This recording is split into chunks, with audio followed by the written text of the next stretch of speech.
Hello, students. Welcome to Current Affairs series.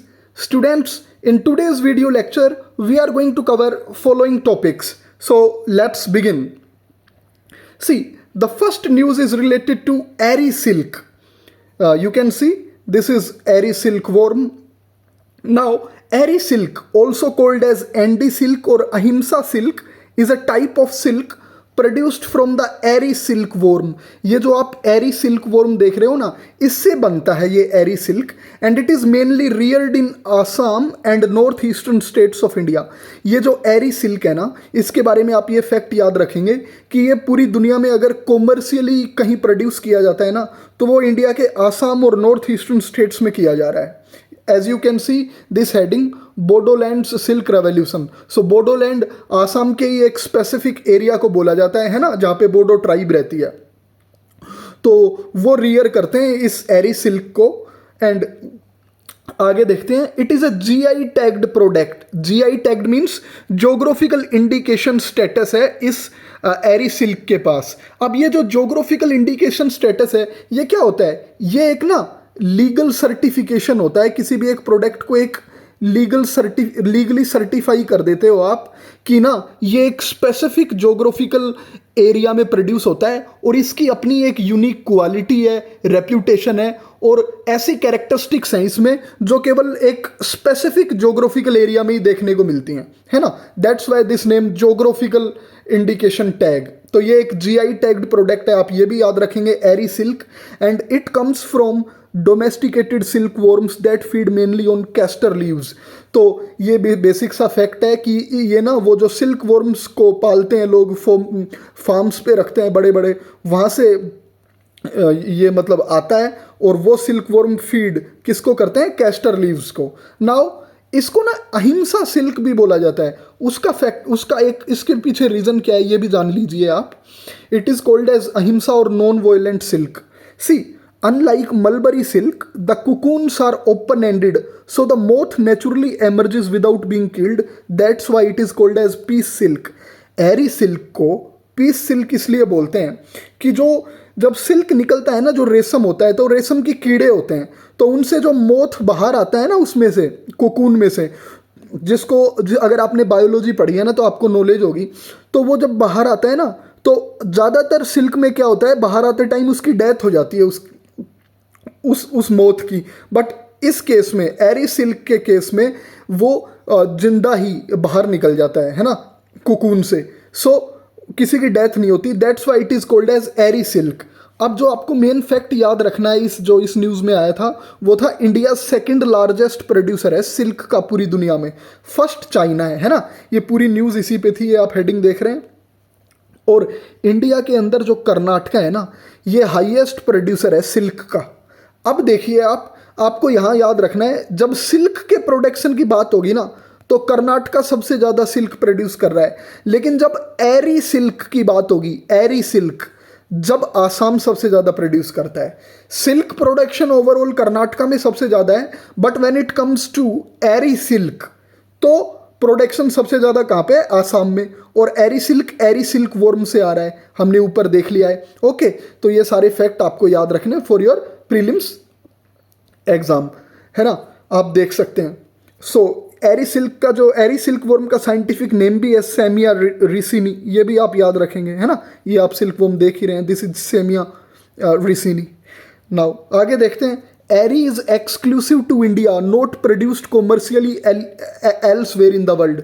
ये मैंने आपको बता ही दिया है। ये जो एरी है ना, ये एक्सक्लूसिव केवल इंडिया में ही प्रोड्यूस होता है, और वो भी आसाम के अंदर। ऊपर लिखा ही हुआ है north eastern states and Assam.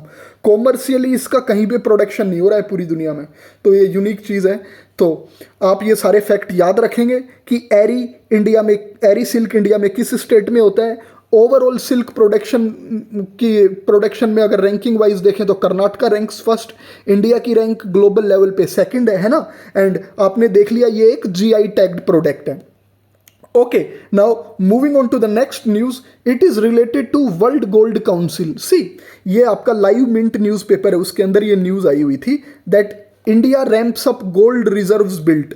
अब देखिए, सेंट्रल बैंक अपने फॉरेक्स रिजर्व्स मेंटेन करके रखता है ना, तो इसमें न्यूज़ थी कि इंडिया ने अपनी गोल्ड होल्डिंग्स ना वो इंक्रीज कर दी हैं। मतलब अब इंडिया का जो फॉरेक्स रिजर्व में जो गोल्ड का शेयर है ना वो ज़्यादा हो गया है। टोटल जो हमारा फॉरेक्स रिजर्व है ना उसमें 13.1% गोल्ड है, आप ये ध्यान रखेंगे। ओके, इस पूरी न्यूज़ में ये था। एज वेल एज इसमें बात की गई थी वर्ल्ड गोल्ड काउंसिल की। तो आइए देखते हैं ये वर्ल्ड गोल्ड काउंसिल क्या है, एज वेल एज और भी फैक्ट्स देखेंगे इकोनॉमी से रिलेटेड। सी, ये जो वर्ल्ड गोल्ड काउंसिल है ना, it's a market development organisation for the gold industry. Simple terms में ना ये एक ऐसी काउंसिल है जो केवल गोल्ड इंडस्ट्री जो है ना उसको बूस्ट करती है कि गोल्ड इंडस्ट्री को कैसे फ्लरिश करवाया जाए, उसका और डेवलपमेंट कैसे हो। ये 1987 में एस्टेब्लिश की गई थी and its headquarters are in London, United Kingdom. यहाँ इसके हेडक्वार्टर्स हैं और इसके मेंबर्स कौन हैं? जो ग्लोबल लेवल पे बड़ी बड़ी कंपनीज है ना गोल्ड माइनिंग की, वो इस काउंसिल की मेंबर्स हैं। And important fact that you guys need to remember is this one, it is not an inter governmental body. ये कोई एक ऐसी सरकारी संस्था नहीं है कि जिसमें अलग अलग कंट्रीज, मतलब कंट्रीज की जो गवर्नमेंट है वो इसकी सदस्य रहेगी। ये एक इंडस्ट्री एसोसिएशन है, it's an industry driven organisation, ये आपको याद रखना है। अगर स्टेटमेंट में आ जाए world Gold council is a inter governmental body, नहीं, इंटर गवर्नमेंटल नहीं है, या आ जाए कि it is a body backed by United Nations, IMF या WTO, तो नहीं, ये केवल एक इंडिपेंडेंट बॉडी है किनकी? ग्लोबल, जो ग्लोबल लेवल पे गोल्ड इंडस्ट्री प्लेयर्स हैं ना उनकी। And it is headquartered in London. अब इसके काम क्या क्या हैं? See, it promotes demand for gold across investment, jewellery and tech sectors. Gold की डिमांड को प्रमोट करती है ये ग्लोबल लेवल पे, सो दैट गोल्ड में लोग इन्वेस्ट करें, ज्वेलरी खरीदें, टेक्नोलॉजी में यूज़ होता है गोल्ड का, तो इस सब को प्रमोट करती है ये। It provides data, research and policy advice on gold markets. Okay, basic ये बातें आप याद रखेंगे। Now, next is it works with governments, central banks and financial institutions to support gold as monetary asset. ये world Gold council ना सरकारों के साथ, सेंट्रल बैंक के साथ और फाइनेंशियल इंस्टीट्यूशन के साथ ना, इनके साथ एंगेज करती है कि आप गोल्ड को खरीदिए, आप गोल्ड को एक गोल्ड का ट्रेड करिए, क्योंकि ये एक बहुत ही इंपॉर्टेंट मॉनेटरी एसेट है। जैसा हेडिंग में हमने देखा है ना कि इंडिया भी गोल्ड रिजर्व्स अब रैंप अप कर रहा है। 13.1% टोटल है इंडिया का गोल्ड रिजर्व, इसके टोटल फॉरेक्स रिजर्व का। ओके, यहाँ आप रैंक भी देख सकते हैं। ये देखिए कि जो गोल्ड परचेजेज हुए हैं ना, तो इंडिया ने $93.0 बिलियन 2025 में इतने का गोल्ड खरीदा है हमने। ओके, जर्मनी सबसे ज़्यादा है 354.1%। ये आप रैंकिंग भी याद रख लीजिएगा कंट्रीज़ की कि 2025 लास्ट ईयर जो वर्ल्ड गोल्ड काउंसिल का डेटा है उसके हिसाब से सबसे ज़्यादा गोल्ड किसने खरीदा, तो वो जर्मनी ने खरीदा। एंड इंडिया रैंक्स 4th है ना 2025 में। आगे और फंक्शंस देखते हैं। अब वर्ल्ड गोल्ड काउंसिल ना it also publishes a report, gold demand trends report. सीधा MCQ आ सकता है that which body publishes gold demand trends report. तो आपको याद रखना it is published by this world Gold council. और ये जो रिपोर्ट है ना ये एनुअली भी पब्लिश होती है और क्वार्टरली भी, साल में एक बार भी, और क्या बोलते हैं every quarter of a year. Quarterly मतलब क्या होता है कि साल के हर 3 महीनों में इसका पब्लिकेशन किया जाता है। Every 3 months. ओके, तो आप ये फैक्ट भी याद रखेंगे। अब देखिए इकोनॉमी के पर्सपेक्टिव से देखें ना, तो as I told you RBI keeps gold reserves both domestically and in oversea banks. ये फैक्ट भी आपको याद रखना चाहिए। अगर स्टेटमेंट में आ जाए कि RBI केवल अपने गोल्ड रिजर्व्स डोमेस्टिकली मेंटेन करता है, नो, डोमेस्टिकली तो करता ही करता है, as well as oversea banks, Bank of England और BIS, Bank of International Settlement, यहाँ पे भी गोल्ड रखता है RBI। देख रहे हैं आप, इंडिया में तो नागपुर एंड मुंबई में हमारे गोल्ड रिजर्व के वॉल्ट्स हैं, और ओवरसीज हैं बैंक ऑफ इंग्लैंड और BIS में। And next is India has been steadily increasing gold reserves in recent years to diversify away from US dollar and reduce forex risk। ये देखिए, अब ये फैक्ट भी आपने याद रखना था। इस फैक्ट से आप समझेंगे, ये जो फैक्ट आया है ना ये वाला, इस ये हमें बताता है that de dollarization is rising in the world. De dollarization, अब डी डॉलराइजेशन क्या होता है? De dollarization simply means that जो डॉलर है ना उसके ऊपर डिपेंडेंसी रिड्यूस हो रही है। Dollar dependency is reducing. अब कंट्रीज फॉरेक्स रिजर्व में ना डॉलर मेंटेन तो कर रहे हैं बट उसका परसेंटेज कम हो रहा है। अब गोल्ड में ज़्यादा ट्रस्ट दिखा रहे हैं एज वेल एज बाकी अदर कंट्रीज़। अब क्या है, अपनी अपनी बायलैटरल ट्रीटीज़ भी साइन कर लेते हैं कि कैसे अब हम अपनी करेंसी में ट्रेड कर लेंगे। So de dollarization as a phenomena rise हो रहा है। वो आपको यहाँ से भी पता लग सकता है, इस न्यूज़ से भी आप उसका मतलब उसका एग्जाम्पल दे सकते हैं।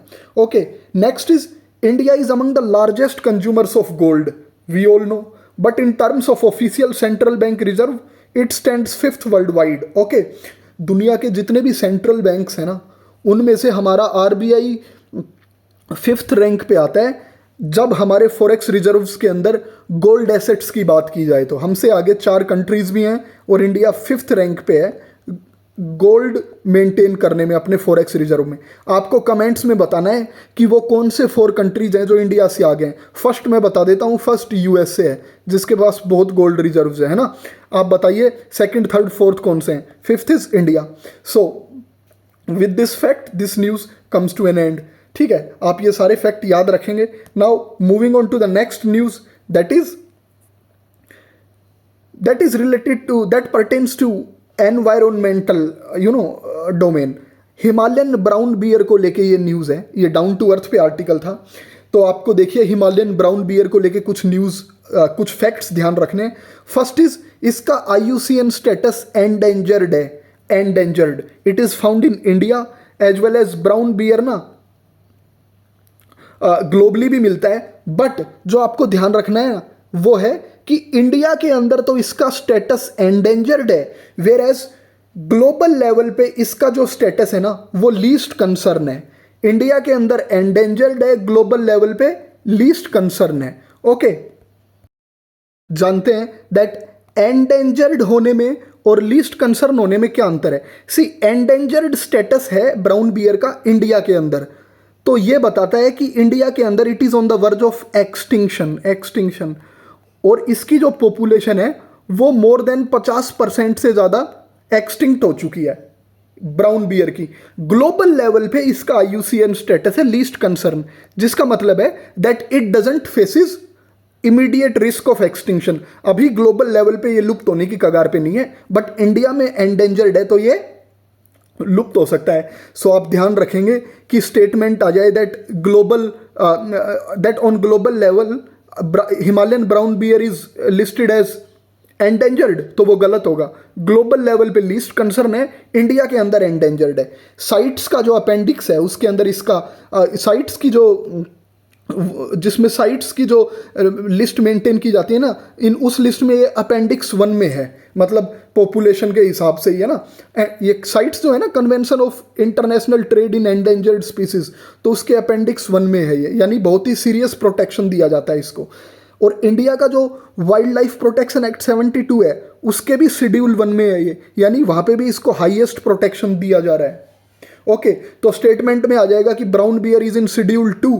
ओके, और लिख दिया जाए कि ये तो किसी भी शेड्यूल में नहीं है, तो वो गलत होगा, इट इज़ इन शेड्यूल 1। तो ये सारे आप फैक्ट्स याद रखेंगे। नाउ अब इंडिया के किस किस ज्योग्राफिकल रेंज के अंदर ये पाया जाता है? Hemis National Park, great Himalayan National Park, Nanda Devi biosphere reserve में ये मिलता है। अब आपका होमवर्क है, आप मुझे बताएंगे कि ये Hemis National Park, great Himalayan National park और नंदा देवी बायोस्फीयर रिजर्व कहाँ लोकेटेड है। ओके, आप कमेंट्स में बताइए मेरे को, है ना। ठीक है, हम नेक्स्ट बात करते हैं रेयर अर्थ एलिमेंट्स को लेके। सी, ये कुछ डेटा है, न्यूज़पेपर में आया था रेयर अर्थ एलिमेंट्स को लेके। बट रेयर अर्थ एलिमेंट्स क्या होते हैं मैं बार बार कई बार अपनी वीडियोस में बता चुका हूं दैट रेयर अर्थ एलिमेंट्स ना एक ग्रुप है 17 एलिमेंट्स का जिनकी केमिकल प्रॉपर्टीज सेम हैं। 17 ऐसे केमिकल हैं जिनकी केमिकल प्रॉपर्टीज सेम है और वो रेयर अर्थ एलिमेंट्स कहलाते हैं। बट एक फैक्ट आपको याद रखना है, ये जो रेयर अर्थ एलिमेंट्स है ना ये हमेशा रेयर नहीं होते। Many times they are also found in abundant quantities, but इनको रेयर इसलिए बोला जाता है कि ये जहाँ पे अवेलेबल होते हैं ना वहाँ लो कंसंट्रेशन में अवेलेबल होते हैं, एज वेल एज डिफ़िकल्टी बहुत ज़्यादा आती है इनको एक्सट्रैक्ट करने में। ओके, बट इंपॉर्टेंट फैक्ट्स आपको जो ध्यान रखने हैं वो इन 3 चार्ट से ध्यान रखने हैं। एक ये है कि दुनिया में रेयर अर्थ एलिमेंट्स जो है ना ग्लोबल लेवल पे वो किस कंट्री के पास सबसे ज़्यादा रिजर्व हैं। तो आपको टॉप 4 कंट्रीज़ तो ध्यान रख ही लेने हैं कि ना क्रोनोलॉजिकली आपसे पूछ ले यूपीएससी, तो सबसे ज़्यादा रिजर्व के बारे में बात आए ना रेयर अर्थ एलिमेंट्स की, तो China tops the chart. First number पे चाइना है, फिर ब्राज़ील है, देन इंडिया और देन ऑस्ट्रेलिया। ओके, तो आप इसके लिए एक्रोनियम बना सकते हो CBIA। Okay, CBIA। अब ये कैसे क्या है कि किस कंट्री के पास कितना % ऑफ रेयर अर्थ एलिमेंट्स है। दूसरी, country wide share of estimated global mine production. Mining किन कंट्रीज में हो रही है, मतलब माइन लेवल पे उनको निकाला कहाँ पे जा रहा है ना। इंडिया थर्ड पे, इंडिया परसेंटेज रिजर्व्स के मामले में तो तीसरे नंबर पे है, बट अगर आप देखें ना माइनिंग कहाँ हो रही है वहाँ इंडिया टॉप 4 में है ही नहीं। वहाँ China first, USA second, Burma और Myanmar third and Australia fourth. ये भी ध्यान रख सकते हो आप। तो यहाँ से अलग क्वेश्चन बनता है, यहाँ से अलग, ध्यान से समझ लीजिए इनको। और जो ये लास्ट टेबल है, लास्ट चार्ट है, इससे अलग क्वेश्चन बनता है। इसमें लिखा हुआ है कि मेजर एक्सपोर्टर्स कौन है रेयर अर्थ एलिमेंट्स के। तो फर्स्ट इज चाइना, 28.9% है इसका शेयर एक्सपोर्ट्स में। Then comes Malaysia, then comes USA, CMU। तो स्टेटमेंट आ जाए, यूपीएससी आपसे पूछ ले that which amongst the following group of countries are top 3 exporters of rare earth elements. Rare earth elements के टॉप 3 एक्सपोर्टर्स कौन से हैं। तो पहले पे चाइना, दूसरे पे मलेशिया, तीसरे पे USA। ओके, यहाँ हमने देखा परसेंटेज वाइज किसके पास है। यहाँ माइनिंग कौन सबसे ज़्यादा कर रहा है, माइनिंग में शेयर उसको निकाल कौन रहा है, एक्सट्रैक्ट। देखिए इंडिया की कैपेबिलिटी अभी आप देखिए, इंडिया के पास 7.7% तो हैं, बट 0.9% को ही अभी तक इंडिया एक्सट्रैक्ट कर पाया है, इतने को ही। ओके, है ना। चाइना देखिए कितनी तेजी से कर रहा है, उसके पास दुनिया का 48 है, बट इस 48 का भी 65.8% मतलब कंट्रीब्यूशन है इसका माइनिंग में। ओके, तो तीनों के तीनों मतलब जो चार्ट्स हैं ये बहुत ही इंपॉर्टेंट हैं, आप याद रखिएगा। Now moving on to the next news that is related to world health organisations essential medical list. See, world health organisation ना एक लिस्ट मेंटेन करता है, असेंशियल मेडिसिन्स लिस्ट। ये एक लिस्ट ऑफ मेडिसिन्स है जो सेटिस्फाई करती है priority health care needs of A population. World health, ये लिस्ट ना 1977 में आई थी, 1977 में। अब ये एक ऐसी लिस्ट है दवाइयों की जिसमें वर्ल्ड हेल्थ ऑर्गेनाइजेशन बोलता है कि ये दवाएं तो हर हालत में प्रेजेंट होनी चाहिए हर देश के अंदर, एज वेल एज इनको तो प्रायोरिटी पे रखा जाएगा। इनकी प्राइस भी लो रखोगे आप ताकि इनको हर कोई अफोर्ड कर सके, क्योंकि ये दवाएं तो मतलब बहुत ज़रूरी हैं, लाइफ सेविंग ड्रग्स हैं ये। मतलब ये तो लार्ज सेगमेंट ऑफ पॉपुलेशन को इनका एक्सेस होना ही चाहिए। और ये लिस्ट कब आई, 1977 में। नेक्स्ट फैक्ट जो आपको याद रखना है that this list is updated every 2 years. Statement में आ जाएगा दैट WHO अपनी असेंशियल मेडिकल लिस्ट को अपडेट करता है इन एवरी 5 ईयर्स और एवरी ईयर, तो वो गलत होगा। It is updated every 2 years by an independent experts committee. So ये फैक्ट याद रखिए। आज जब ये आया था ना, जब तो 186 मेडिसिन थी इस लिस्ट में, आज 370 से भी ज़्यादा लिस्ट हैं। ओके, एंड WHO ने ना जो वेट लॉस करने वाली दवाइयाँ हैं ना, सेमाग्लूटाइड है, टायरजीपेटाइड, इसको अपनी model list of essential medicine में शामिल कर लिया है। ओके, तो ये फैक्ट याद रखना है, इसलिए ये आई थी, है ना। तो ये आपसे पूछ लेगा सेमाग्लूटाइड और टायरजीपेप्टाइड, है ना, ये ऑफन हर्ड इन न्यूज़, ये क्या है, ये पेस्टिसाइड्स हैं या एसेंशियल मेडिसिन है जो WHO की लिस्ट में है ना। कुछ भी पूछ लेगा वो कि या कोई, वो आपको नाम दे देगा कि ये तो नाम है कोई इन्वेजिव स्पीसीज ऑफ प्लांट्स के, है ना। तो आप ध्यान रखिए ये क्या है। Now next is very important news आपके GS पेपर 3 के लिए एज वेल एज प्रीलिम्स के लिए, कि इंडिया की जो ministry of environment and forest and climate change जो है ना, वो एनवायरनमेंट ऑडिट रूल्स लेके आया है 2025। Okay, so that environment governance को और अच्छा बनाया जा सके। अब ऑडिट करने का मतलब क्या होता है कि आप इन्वेस्टिगेट करते हो किसी भी गवर्नमेंट की जो डिपार्टमेंट है उसकी परफॉर्मेंस को, है ना। ऑडिट का मतलब यही होता है ना कि भाई कोई भी बिजनेस ऑर्गेनाइजेशन कैसा परफॉर्म कर रहा है, वो फंड्स को कैसे यूटिलाइज कर रहा है, बेसिकली इस चीज़ को आप देखते हो। तो ये एनवायरनमेंट ऑडिट रूल्स क्या हैं, मैंने बताया दैट ये जो मिनिस्ट्री है इन्होंने नोटिफाई किया है इनको। क्या पर्पज है, to establish a formal independent framework of audits for projects, processes and industries affecting environment to improve compliance, accountability and transparency. यानी ये रूल्स क्या हैं कि एनवायरनमेंट ऑडिट जो होगा ना, कि एनवायरनमेंट को लेके फंड्स का कैसा यूटिलाइज किया जा रहा है, प्रॉपर यूटिलाइजेशन हो रहा है यानी एनवायरनमेंटल गवर्नेंस ठीक है, यानी उसमें ट्रांसपेरेंसी, अकाउंटेबिलिटी और फॉर्मेलिटी लेके आएगी, है ना। ओके, अब देखते हैं इसके फीचर्स क्या हैं इन रूल्स के। एनवायरनमेंट ऑडिट डेजिग्नेटेड एजेंसी, एक नई बॉडी एस्टेब्लिश की गई है to certify and register environmental auditors.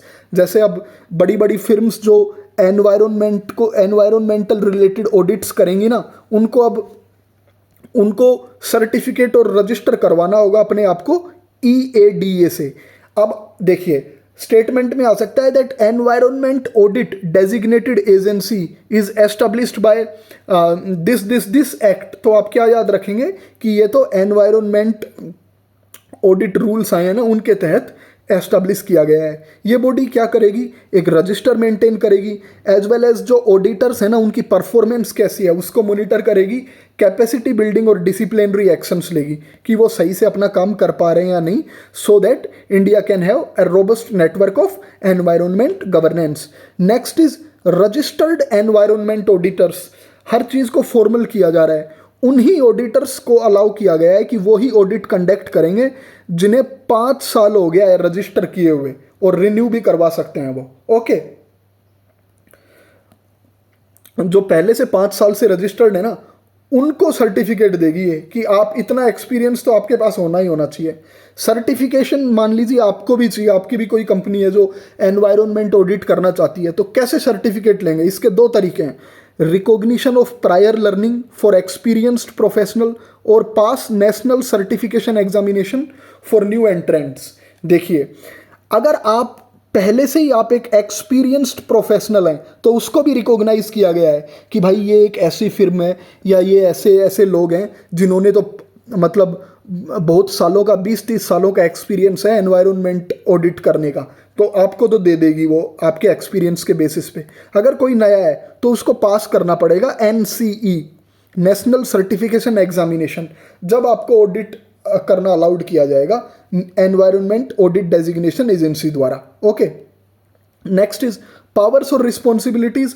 जो REAI है ना, ये रजिस्टर्ड एनवायरनमेंट ऑडिटर्स होंगे, ये एंटर करेंगे साइट्स में जाके, जैसे किसी नेशनल पार्क में चले गए या किसी रिवर के पास चले गए, है ना, वहाँ सैंपल कलेक्ट करेंगे, डॉक्यूमेंट्स एग्जामाइन करेंगे, वेरीफाई करेंगे कि कंप्लायंस करके चल रहे हैं या नहीं चल रहे, रिव्यू करेंगे एनवायरनमेंट क्लियरेंस कंडीशंस को, है ना, एज वेल एज कंपनसेशन का अगर उनको ऑर्डर है कंपनसेशन दीजिए तो कितना उन्होंने कंपनसेशन दिया है पिछले कुछ सालों में, है ना, NGT के कहने पे या सुप्रीम कोर्ट पे कहने पे, ये सारी चीज़ों को के ऊपर वो नज़र बनाए रखेंगे। Code of conduct and conflict of interest, auditors ना एक इंडिपेंडेंस मेंटेन रखेंगे, कन्फ्लिक्ट्स अवॉइड करेंगे फाइनेंशियल, पर्सनल और प्रोफेशनल लेवल का, और अगर कोई मिसकंडक्ट होता है ना तो उनका लाइसेंस या सर्टिफिकेशन जो है वो कैंसिल कर दिया जाएगा, ओके, या सस्पेंड किया जा सकता है for a temporary period. Next is audit assignment mechanism, randomized allocation of auditors to assignment to reduce bias. अब एक आप या मैं मान लीजिए हमारी कंपनी है जो ऑडिट करती है रिवर्स को कि कितनी रिवर कौन पोल्यूट कर रही है, तो हम अपनी मन मर्जी से नहीं है कि भाई गंगा रिवर को ही देखेंगे, हमें एलोकेट किया जाएगा रैंडम लेवल पे, रैंडम बेसिस पे कि आप जाइए तमिलनाडु जाइए और वहाँ कावेरी को देख के आइए, सो दैट कोई बायसनेस ना हो। ओके, फिर एक ओवरसाइट और स्टीयरिंग कमेटी भी है, a steering committee chaired by additional secretary ministry of environment, forest and climate change to guide monitor implementation. अब ये जो रूल्स इंप्लीमेंट किए जाएंगे ना, इनको इम्प्लीमेंट करने के पीछे एक स्टीयरिंग कमेटी है, स्टीयरिंग कमेटी। अब ये स्टीयरिंग कमेटी क्या करेगी, ये जो स्टीयरिंग कमेटी है ना, ये देखेगी कि क्या इन रूल्स को प्रॉपरली फॉलो किया जा रहा है। स्टेटमेंट में आ जाएगा कि जो स्टीयरिंग कमेटी है it is presided by minister of environment and forest, नहीं एडिशनल सेक्रेटरी चेयर करता है इसको। तो ये फैक्ट बहुत ज़रूरी है आपको याद रखना। Next is supplement not replace existing monitorings. आज जो मॉनिटरिंग चल रही है ना, उनको ये रिप्लेस नहीं कर रही है, सप्लीमेंट कर रही है उनको। आज सीपीसीबी है हमारे पास, सेंट्रल पोल्यूशन कंट्रोल बोर्ड, एसपीसीबीज हैं, ये मंत्रालय है, इनके रीजनल ऑफिसर हैं। तो जो इनकी इंस्पेक्शन पावर्स है ना, इनको छीन नहीं रहा है ये, बल्कि इनको सप्लीमेंट कर रहा है कि साथ साथ अब नए जो हैं वो भी करेंगे। ओके, सो देखिए हमने काफ़ी फैक्ट्स जान लिए हैं, आप इसको बार बार रिवाइज कीजिएगा, आपको आएंगे। जो मेन चीज़ें आपको याद रखनी है वो हैं, एक ओवरसाइट कमेटी या स्टीयरिंग कमेटी होगी हेडेड बाय एडिशनल सेक्रेटरी, ये याद रखना है, as well as random basis पे एलोकेट की जाएंगी साइट्स। एंड ये भी याद रखना है कि 2 तरीके से लाइसेंस दिया जाएगा आपको, एक्सपीरियंस है तो पहले से दे देंगे या एक टेस्ट पास करना होगा। एंड ये एजेंसी आई है नई, EADA, okay. And registered environment auditors जो रजिस्टर हैं तकरीबन 5 साल के लिए, उनको अलाउ किया जाएगा, है ना। अब देखिए आप जो हैं, अगर स्टेटमेंट में आ गया कि ऑडिटर्स रजिस्टर्ड फॉर 10 ईयर्स, उनको मतलब तवज्जो दी जाएगी पहले कि वो ऑडिट कंडक्ट करेंगे। 5 ईयर्स, तो ये बारीकियां आपको ध्यान रखनी है। Now moving on to the next news that is related to plans to maximize extraction of North Sea oil and gas would soon run into geopolitical limits. Students अगर आप 2024 का प्रीलिम्स का पेपर देखें ना, तो यूपीएससी ने already question पूछ लिया है कि किस कंट्री का बॉर्डर लगता है नॉर्थ सी में। तो अब ये न्यूज़ थी डाउन टू अर्थ पे, है ना, नॉर्थ सी से ऑयल और गैस और एक्सट्रैक्ट करने जा रहे हैं कुछ कंट्रीज़ जो है ना, बॉर्डरिंग कंट्रीज़ हैं वो। तो ये जानते हैं इसको लेके सारे फैक्ट्स, कौन कौन सा कंट्री इसके बॉर्डर लगता है, कौन सी स्ट्रेट्स हैं और क्या हैं। वी ऑल नो दैट, ये तो बेसिक फैक्ट है, नॉर्थ सी ना अटलांटिक ओशियन का पार्ट है and it is located in northern Europe, okay. It is bordered by UK, Norway, Denmark, Germany, Netherlands and Belgium. इसको आप याद रख सकते हैं ऐसे एक एक्रोनियम बना के, Germany, UK, Norway, Netherlands, gun and next is BD, Belgium, Denmark. तो ये एक्रोनियम बन गई है आपकी, एक्रोनियम से ही याद हो पाएंगे बॉर्डरिंग कंट्रीज, ओके। तो नॉर्थ सी जो है ना, ये इसका बॉर्डर याद किस किस कंट्री के लगता है, इसको याद रखेंगे आप, GUNNN, gun BD, okay. Now this North Sea is connected to Baltic Sea via Skagerrak and Kattegat straits. ये 2 स्ट्रेट्स हैं, स्ट्रेट्स होती है ना, a narrow water body that connects 2 land masses और 2 oceans, that separates 2 land masses और connects 2 water bodies, है ना, वो होती है स्ट्रेट, ओके। तो आपको ये भी याद रखना है कि बेल्टिक सी और नॉर्थ सी कौन सी स्ट्रेट से जुड़े हैं, Kattegat straits and Skagerrak strait से। Now this sea, North Sea is also connected to English Channel via Strait of Dover, ठीक है ना। तो स्ट्रेट ऑफ डोवर जो है वो क्या करती है, नॉर्थ सी को किससे जोड़ती है, इंग्लिश चैनल से, ओके। एंड स्काजर्क और कैटाजेट स्ट्रेट्स जो हैं ये कनेक्ट करती हैं नॉर्थ सी को और आपके बेल्टिक सी को, ओके। तो ये सारे आप फैक्ट्स याद रखेंगे इस न्यूज़ के जरिए। Now moving on to the next news that is, okay, so students, this is the last current affairs. अब नेक्स्ट वीडियो में आएंगे। Now the video comes to an end here, so I hope आपको बड़े ही interesting और exam oriented facts मिले हैं जो आपके काम आएंगे आपके प्रीलिम्स एग्जामिनेशन में। सो आप मेरे वीडियो को लाइक करिए, शेयर करिए एंड चैनल को सब्सक्राइब करिए। Have a good day and thank you friends.